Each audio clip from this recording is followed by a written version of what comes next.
3, 2, 1, and we are back, Julie Harris. Yes, and many of you have asked about your listings that don't sell right away. Some of them are selling right away, some of them with multiple offers, but what happens when you feel like you're stuck with one, when your sellers don't know what's going on, whether that means after a week you're panicking or it's been a month or heaven forbid it's been several months, what do you do about it? So this podcast is per your special request, what to do when your listing doesn't sell. Right. In other words, your special request from a lot of listeners who are asking those questions. Everything else is selling, but I have this listing, it's not selling. What should I do? So we're going to be creating a checklist for you. Use this checklist. Oh, by the way, you're going to want to print this checklist, and the only way you're going to be able to get access to it is going to harrisrealestatedaily.com. harrisrealestatedaily.com is our newsletter. It's our little art project, basically. We're going to be including a lot of new content just for harrisrealestatedaily.com subscribers. We're doing a lot of interviews, we have somebody, Rick, who's going to start creating maybe even 3 or 4 articles per week on AI for real estate, all kinds of great things. Financial advice, health advice. We're just really going to, I think, pour everything into this newsletter. And it's going to be the natural extension for all of our podcast listeners. And it's free. That's something I think all of you guys will appreciate. So just go to harrisrealestatedaily.com and subscribe, or you can scroll down below and just subscribe to our newsletter, and you'll get an update every single day. So Julie, before we get to our first point, you had something you wanted to share. Yes, just something that you can use for talking points, and I think it's interesting. Wait for the punchline at the end here. There was a recent survey by Realtor.com where it was actually a seller's survey. They found that 85% of prospective sellers, self-identified prospective sellers, have been thinking about selling for 1 to 3 years already. In addition, 79% of recent sellers wished that they had listed their home earlier when the market was hotter. 79% of prospective sellers felt, quote, locked in by their current mortgage rate. And that's a talking point. Realtors are saying we don't have enough sales because we're locked in. However, here's the punchline. Even though almost 80% feel locked in by their current mortgage rate, almost 30% said they plan to sell anyway for personal reasons. Well, of course, because, that is fascinating. There's that much pent-up demand to sell. Yes. Right? There's no doubt in my mind, and Julie, I know you read real estate stuff as much as I do, if not more so. Have you seen or come across a single bit of data anywhere that would lead you to believe that we're not at the very beginning of what's going to be with the biggest boom in real estate? No, in fact, most things are pointing upwards. For example, inventory. That was one of the biggest reasons we didn't have more sales. I think people are getting used to 7 plus interest rates. So that's become a bit more normal than it was, say, a year ago. So that's all good. And the fact that we still have 3-to-1 ratio, 3 offers for every 1 home sold, that by itself, you could lead with just that stat. And that shows you there's 3 times the buyers as there are listings. And there's another stat that came out today, which was estimated by the National Home Builders Association. They believe that we're missing still, even with more inventory, 1.5 million more listings. But they're building it slowly, and it is coming. So yeah, I'm enthusiastic just as you are. Well, yeah. I mean, it all points to the same thing. It's the demographics. It's the sheer supply and demand. If you look at the demand for, resale, new construction, doesn't matter. It outpaces clearly. Julie knows on the resale side, it's 3-to-1, 3 offers for every 1 resale listing. And on new construction, I'm sure they're experiencing similar things. Whereas really, if you want to know what direction a market's going to go, it doesn't matter whether you're selling banjos or you're selling, Band-Aids. You just got to look to see what essentially the demand is going to be. And if we know the demand for housing is going to only increase because the sheer number of humans making, more humans and family formation and the rest of it, we're just looking at something that's going to be unprecedented in the history of real estate. So please do your best to set aside anything that takes the wind out of your sails, that makes you believe that you're not in the right place at the right time. And I guess one of the biggest things that will really cause you to question yourself is if your real estate listing isn't selling. How about that for a transition? That was a great transition. So today, nice prequel there. Today we're going to discuss 6 specific reasons, and yes, price is one of them, that are probably causing your listing to sit on the market. Now, here's a fact. Homes, and you guys know this, that are transactional, homes are either selling immediately or they're sitting on the market for 30, 60, or even 90 days. Don't let your listing expire, and don't get fired. Be the listing agent when it sells. So here's something Julie and I, every day, we use a software app called Monarch. You guys should use it as well. It's a great way to put all of your financial information in one place. Well, Monarch also ports in all of the information on all of our individual rentals. Julie and I are LPs. We own some condo developments or partial owners, but we also own a lot of individual homes that we've been buying for the last 30 years, basically. So we watch the values on those things. And what is really fascinating is essentially you'll see what the trajectory of the value of a particular house is. Then sometimes you have to go to realtor.com and look, but it'll tell you about all the new listings. Well, what I've been seeing is this cycle in all the markets where we have rental properties, and I suspect it's all the markets, as you and I have rental properties in many different markets in many different states, that we are seeing this trend where houses are selling for less than 10 days. So you'll see a new listing come for sale. The pattern seems to be Monday or Tuesday, coming soon or whatever, and then basically goes active on Friday and it's in contract by Monday. That seems to be the cycle all over the country. Now, if you are somebody that put your house, coming soon is on Monday, and then you put it active on Friday and you don't have an offer by the following Monday, what's going to happen is the market's going to wonder why that listing didn't sell. A lot of the buyers are going to assume it got passed over for some reason that, maybe they're just going to assume kind of worst case scenario. And then you're dealing with a batch of new pendings new coming soons that are hitting the market the following week. You guys get it? So what happens is if you don't follow Julie's rules that she's about to lay out for you in this podcast, and you don't get things positioned correctly when you put the house for sale, it does not take long for your listing to appear as spoiled milk. Yes, that's right. And, the market does have these radically low expectations because we've had years of 0 days on the market, 22 seconds on the market, multiple offers, over list price. That still seems to be a lingering expectation. So we're going to go over these 6 points. And for some of you, you are kind of losing it after weekend number 2. Others, maybe a little bit more experienced agents, will give it maybe a third weekend. But here nor there, your seller still expects it to be gone overnight. That's where you're going to lose, is if you are an inexperienced listing agent and the seller essentially has the expectation, like all their neighbors' houses, that it'll be in contract in 7 days, unrealistic as that may be in some markets, and you don't either set the expectations correctly when you take the listing, explain to them, the whole process and really what it's going to, how long it's going to take to close and get in contract and the rest of it. If you're just allowing them to create their own expectation of your performance, you're probably going to get fired. And that's one of the biggest reasons why we're seeing so many expired listings across the country. Look in your own MLS for how many expired listings there are. You will be absolutely astonished, which, by the way, creates an enormous opportunity for agents are bold enough to go and pursue expired listings as a great business opportunity, which we always are advocates of. By the way, the notes for today's podcast, again, are only available on Harris Real Estate Daily newsletter, and so definitely subscribe to that right away. All right, Julie, let's go through this. Print these notes out, assuming you got them from the newsletter, and use them for yourself, but maybe even use them when you're talking to a seller. Yes, that's especially important on today's podcast because it is actually an evaluation using these 6 factors. But before we examine all of those factors, let's keep it real. Of course, price is one thing that overcomes all of the underlying reasons a listing isn't selling. However, to Tim's earlier point, the fastest way to get yourself fired from the listing is to always and only make it all about price. Julie, should we assume that they know that price will ultimately overcome location or condition? Should we assume that, or is that a mistake? I think it's a mistake. Probably. Yeah, no, we're making a mistake assuming that they know that, right? And there's a script that goes along with this, and they will not get it right. So, Mr. Seller, there's 3 things that determine whether a house is going to sell or not: price, condition, and location. So I've got some questions for you. Number 1, Mr. Seller, are you planning on changing the condition of the house? I mean, it's a 4-bedroom.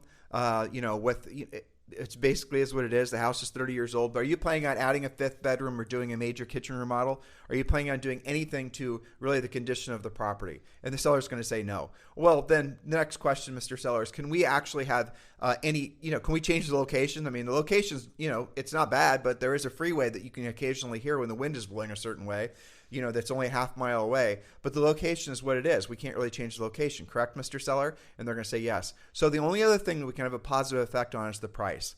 And Mr. Seller, right now, the market is telling us that we're not, the buyers are telling us that we're not meeting their expectations. Or, put it in another way, we should reposition the house on the market so we correctly reflect the market's expectations. Don't say lower the price.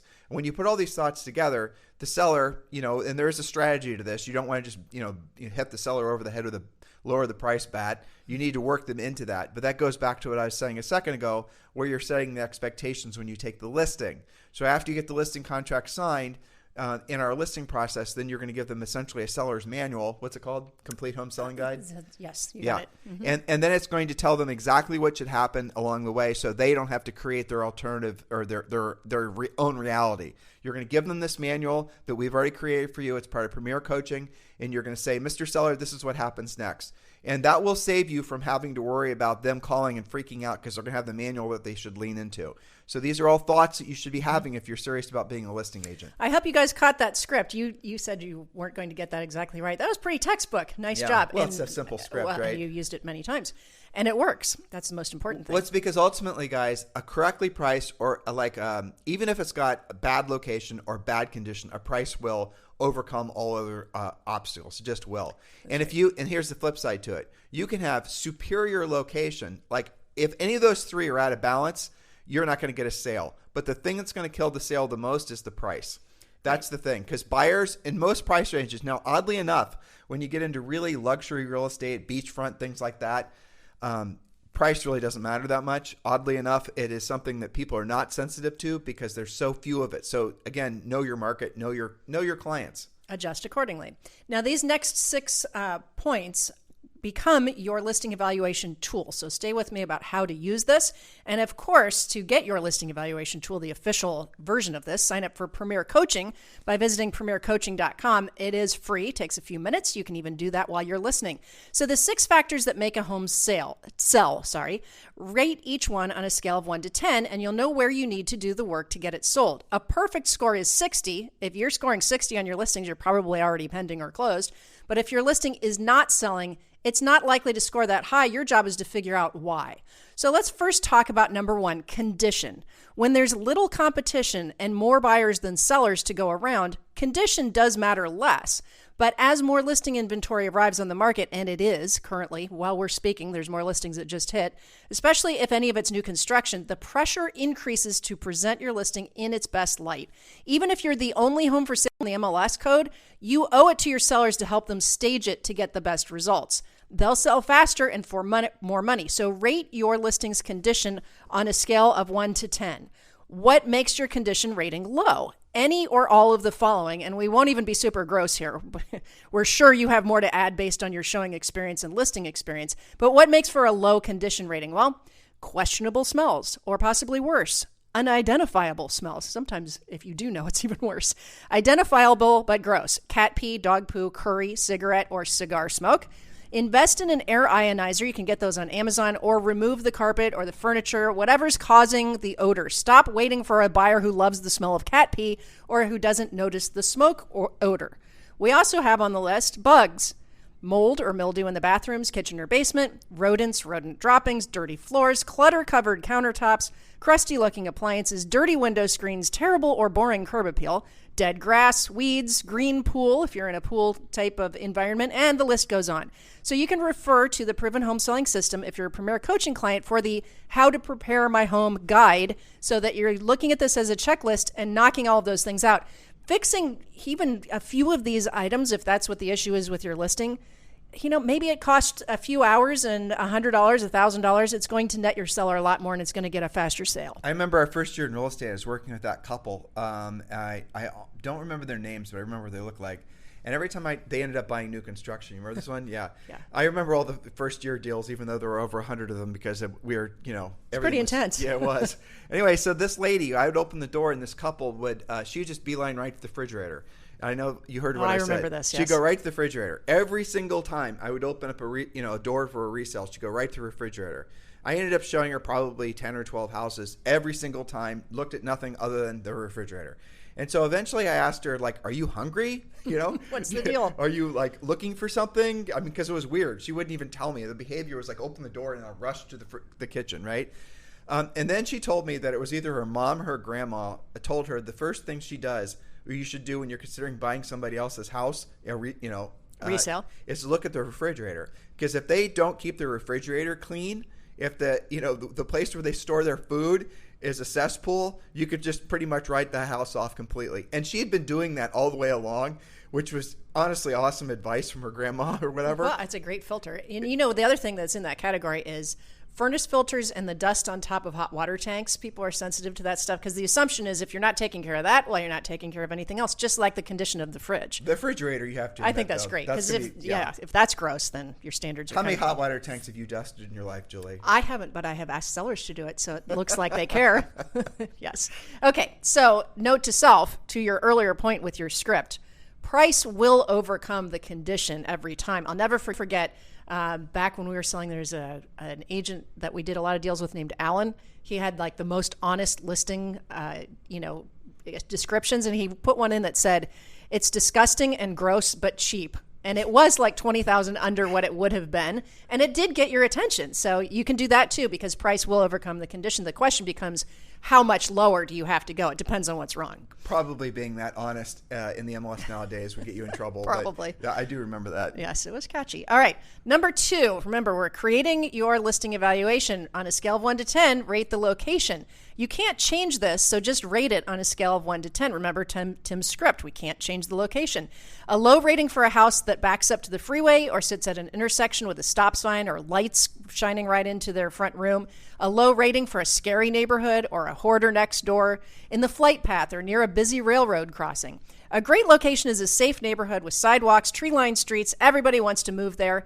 And again, note to self, price also overcomes location. I think about things like being the first house in the subdivision. You're right there with a stop sign and a busy road. It's going to sell for less. The only question is for how much less. There's so many little nuanced things in the neighborhood. For example, the stop sign thing. When people are hitting the stop sign, are the headlights at night going right into a house? Well, that house is going to be worth less than the house on either side of it. But I'm just going to tell a funny story. You'll remember this one too. So we were going on a listing appointment. The house was probably $450,000 or something, $500,000. And it was a beautiful house, and it had a really big lot, but it backed up to a freaking freeway. I remember this. It was like a big, beautiful treed lot, and it went down in a ravine, but then it went up, and there was the on-ramp. Yeah, but he had a lot of great landscaping and whatnot back there. So anyway, we're like, and it was an expired listing, maybe even expired twice. But we knew the location. We knew that we could get it sold. The seller was going to have to obviously, overcome the objections with adjustment to his price. We walked into the house, put our stuff down, whole thing, and then he walks us in the backyard. And back in the yard in this grove of trees, next to the actual barrier that's supposed to keep the noise out from the freeway, he had created this little meditation thing. I'm not making this up. His oasis, I remember his this. little oasis. It was so... It was like a hammock in there. Well, it was crazy. It was like a little campsite. And it was right next to the freaking road. And it was so loud that we had to, we couldn't even hear him talking. You could hear every third word, And then as we were walking back, I heard him describing how it reminds him of the ocean. The freeway noise this seller was trying to convince us was like the ocean noise. And that's the reason there shouldn't be any kind of problem getting a house sold that backs to a freeway. I know. And I remember, I could almost give you the address of that house. I remember not only was it the on-ramp, but it also, right in back of his yard, had the gigantic, I never realized how big those overpass signs are, and it lit up at night, so you couldn't even have peace at night. Well, so it was the ocean at night, Julie, and the light from the sign was, must have been the moon. Was similar to the moon, exactly. Exactly. Well, but so sellers are often going to be a little delusional about their location because maybe they've just learned to live with it. He was trying. But believe it or not, location actually has a big, you should not be surprised, but an appraisal will actually appraise a house that's got an inferior lot like that, even though it's bigger. It'll get a ding. It won't be as worth as much as one that doesn't have that kind of issue. So these are all just facts, but this is all the nuanced stuff. It's so bizarre. When you get into real estate more, you hear growing up, there's the right side of the road and the wrong side of the road. Mm-hmm. There really are right sides of the roads and wrong sides of the road, depending on, sometimes it's as easy as the direction of the breeze blows. I mean, Julie and I have had coaching clients in Texas and in California where you can have this whole big neighborhood, but half the neighborhood, essentially, the wind will, blow over the neighborhood, but downstream, not even that frequently, but there's a freaking hog farm. And so half the neighborhood will smell like, nastiness for just a few times a year, but that's enough to make those houses worth less. But if you don't know that, you're going to have some problems when it becomes being a listing agent. Mm-hmm. This is the reason that technology and AI will never actually replace agents, because it's all this nuanced information that goes far beyond price, condition, location, cost per square foot, replacement value, and all the rest of it. It's the nuanced differences in every neighborhood that makes you guys always have value. Very well stated. And I think it's also important that you are previewing as much as possible so that you get your own radar, like we have after thousands of transactions, you'll start to develop that too. That's going to serve you well in your listing appointments, even on the buyer side when you're deciding what to offer. So point number 3 in your listing evaluation, the number and frequency of showings that your listing is getting weekly. Rate your listing on a scale of 1 to 10. If you have slow or no showings, according to the National Association of Realtors, not just according to us, you are likely to be about 10% overpriced. If you have consistent showings but no offers, you are usually 3 to 5% overpriced. So rate your listing high if you're getting lots of showings, and second showings especially, you're close to selling it. Rate it low if nobody seems to know that it exists. You go days or weeks between showings. You can't even rate that a 5 on a scale of 1 to 10 if it just seems like crickets. Advanced coaching, if you're getting a lot of showings from the same buyer agent and they're showing it to the same buyer, but they're not writing offers, chances are you're just dealing with a weak agent that doesn't know how to, if the word isn't even close, it's probably just asked the buyer to buy it. The buyer wants to buy the house. That's the reason they keep coming back. And this inexperienced agent is just waiting for somehow the buyer to say, okay, let's buy it, whereas that should have been their job. You're going to actually have to, in some cases, make an offer from the seller to sell the house to the buyer. In other words, normally you get an offer from the buyer to buy, offer to the buyer to purchase. You're going to have to make an offer from the seller going the opposite direction to sell the house to that buyer. Julie and I learned to do this when we were selling real estate, and that resulted in, frankly, dozens, if not hundreds of transactions. And this was a huge problem every spring and summer because that's when the new agents would come out of the woodwork. It's true. It's absolutely true. And it's okay if you're one of those new agents. We're educating you that does exist. A seller's offer to buyers, what most markets call it. And especially in states where you have rules like Texas does, where you're literally not allowed to make up your own addendums or offers. Those, like the TREC, Texas Board of, the commission site, they have like 200 forms. You can find it already written, the seller's offer to buyer with the right language. So if you're not sure how to do that, call your board, talk to your broker and figure out how to do that. I know it might be unusual, but it's very effective. But the flip side, Julie, is if you're not getting a lot of showings, especially in the first 2 weeks, you definitely have a price problem. So make sure, by the way, that Julie was describing a graph that we actually have as far as Premier Coaching that you're supposed to present to the sellers, which will make it very clear. So Mr. Seller, in the first 2 weeks or 10 showing, if in this first 2 weeks, if we don't have, what is it, Julie? Help me remind me. An offer that we can at least counter offer. Right. So in the first 2 weeks, if we don't have 10 showings or a verified written offer, It just clicked in my head.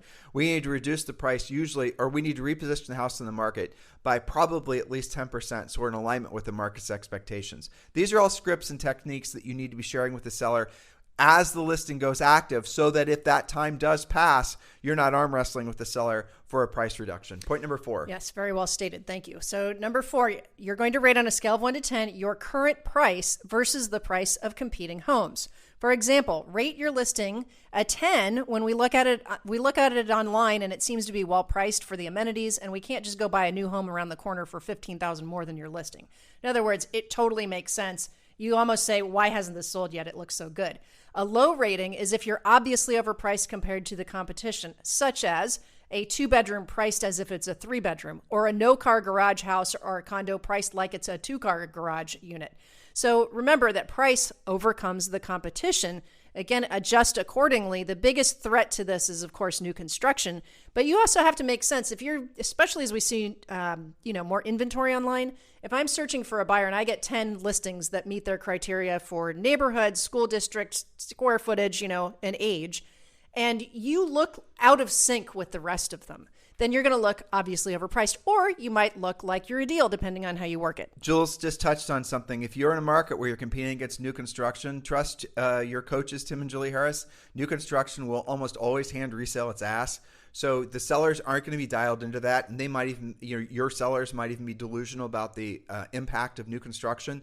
Even if it's not exactly in the same community, it could be a couple communities over. Mm-hmm. Because why? New construction is usually bigger, nicer, and with better financing. And that's going to suck the life out of the resale listings. So you're going to have to take your sellers out there, or ask them to go on their own and preview the new construction just to open their eyes up to what their true competition is. You might be selling real estate where there's not a lot of listings. Again, and the sellers are going to sort of mentally and emotionally be greedy. Oh, I only have 2 other houses I'm competing against, and mine's better because of this.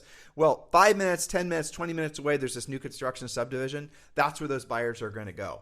So you're going to have to open their eyes to everything. And if you are selling in such an area, which most of you are with new construction, do what we coach you to do in Premier Coaching and absolutely align yourself with those new construction builders, because in many markets, they will control the market for some time to come. That's right. And if you are unclear, especially agents still are so dependent on the MLS, here's some homework for you.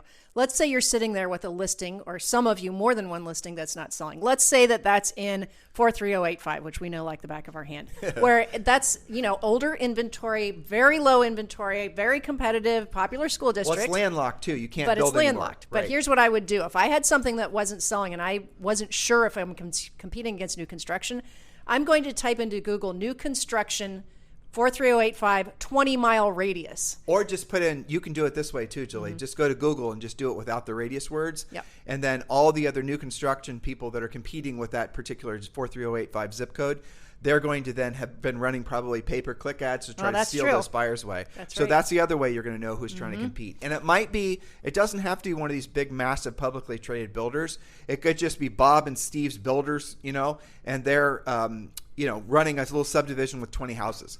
Yeah. Now, in the case of our example, maybe I'm convinced, well, gosh, there's no new construction 43085. I don't see anything. But I do your search, and I find oceans of it in Delaware County, which is a 15-minute drive with fairly competitive school district. If I'm a buyer, I'm absolutely going to consider that. I go there, and then I see the builders throwing money to buy down my interest rate. I'm just going to break up with 43085 at that point. Right. So that's good homework for you guys to do.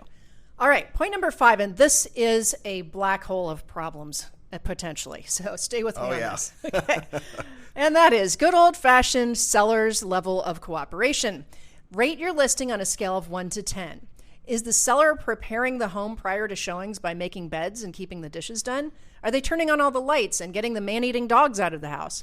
Do they have, or cats, I guess. Julie, that's sexist. It could be women-eating dogs. It could be. People-eating dogs, cats, lizards, I don't know. Exactly. Do they have it? My coaching clients had a problem with the snakes, like aquarium after aquarium of snakes in the basement. And Julie had a coaching client who basically, was it their seller that had a support pony? A support pony, yes. The feedback was, smells like a zoo.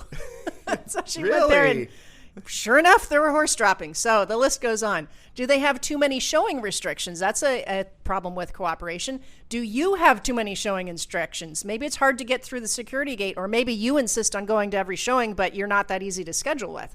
So note to self, price may overcome lack of cooperation, but it must be much lower if that's like curb offers only type of thing. Ask yourself if you want the home to sell more than the seller does. You may have a non-listing. Sometimes sellers' lack of cooperation is maybe one of the spouses isn't that into selling. Well, this is the reason, Julie, it always goes back to pre-qualifying. Exactly. You should have vetted this out. Now, that can change with, maybe their jobs change or something.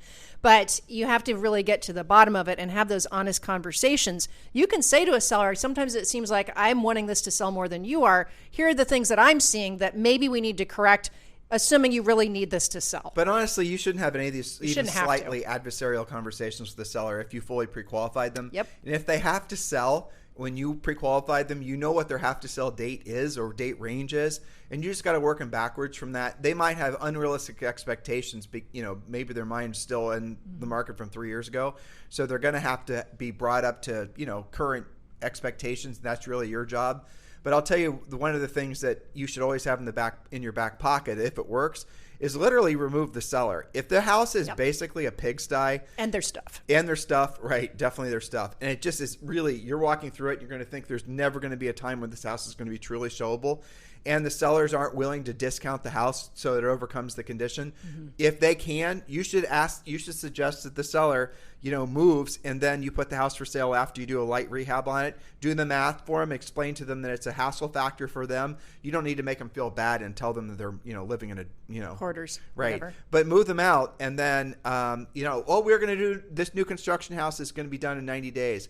Well, let's move you into the new construction house, assuming the math works, and then put it for sale after they're gone. Yeah. That will make an enormous amount of it'll actually net them more money and make it so the house sells faster. Because, again, the challenge that you guys are all going to have, even though you've got exclusive listing contract signed, if the seller wants to fire you, I've never run across a broker that doesn't release the listing.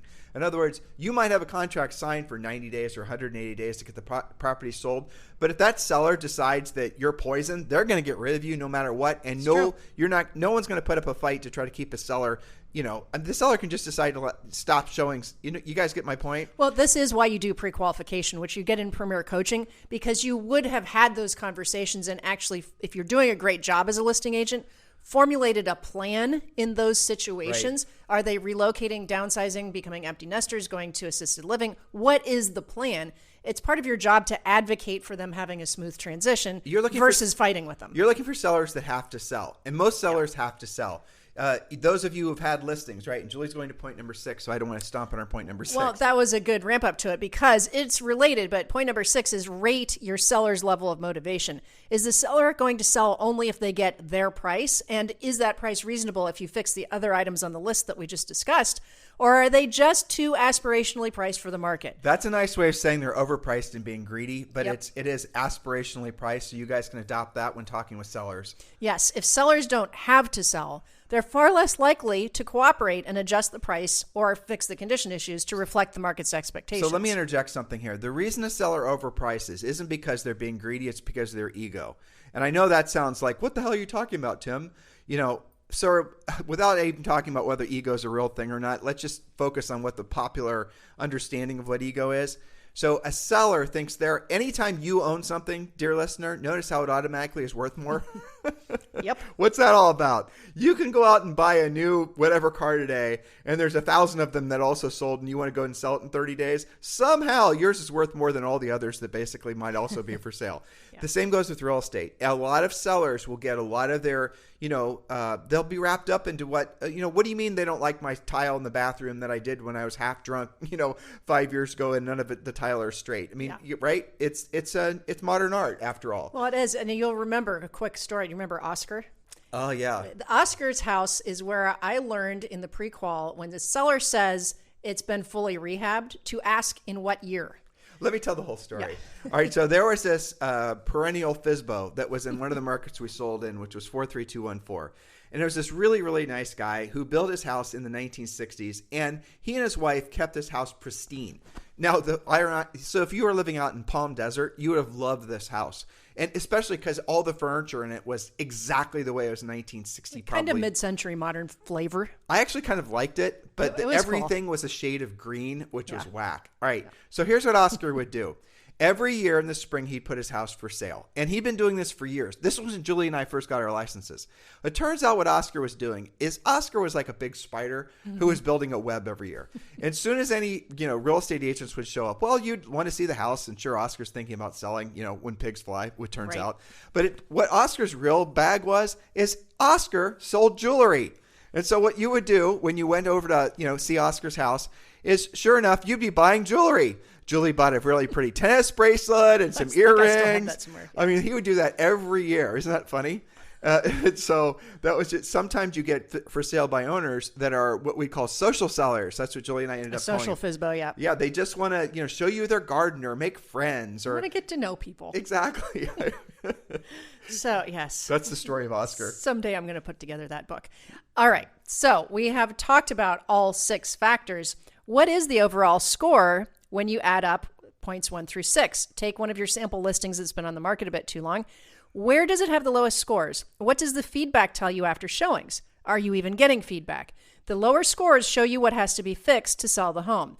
What can you do to score closer to 60 points? Now, I think that you probably picked up that if your seller, or in some cases you, if you're the one making the showing restrictions perhaps, but if you're not willing or able to fix the other things, the only thing you're left with is price. And if you have problems in any of the other categories, you may have to come down in price more as a result of having multiple issues. I used to say a house can have one issue and be moderately priced and it'll still sell. But if you have 2 issues, you have 3 issues, it's got a questionable foundation and it smells funny and it's on a corner and you're overpriced, now you've got a problem. That's the premise of a good script. So basically, as pricing, condition, and location, you can have location a little, askew. You can have condition a little askew. You can even have of the price a little bit wrong. That's all. One of those things are okay. A little bit wrong on price, not a lot wrong. But if you have 2 things wrong, the house isn't going to sell. And this all goes back to pre-qualifying. If you didn't, Julie had that as point number 5, but should have maybe been point number 1. You got to pre-qualify the hell out of every seller so you know exactly what their motivation and timeframes are. You have to know what they owe. You have to know how many loans that they have.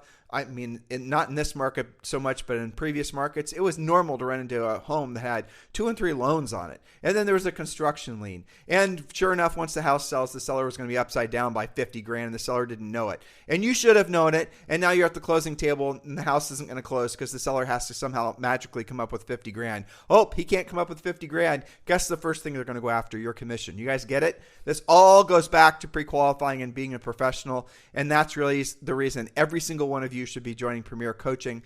Premier Coaching is the next natural step for all of you. Hundreds of you join Premier Coaching every single month. And for now, I think for the next probably 30 days, we're going to continue to allow you guys to join for the first 30 days for free.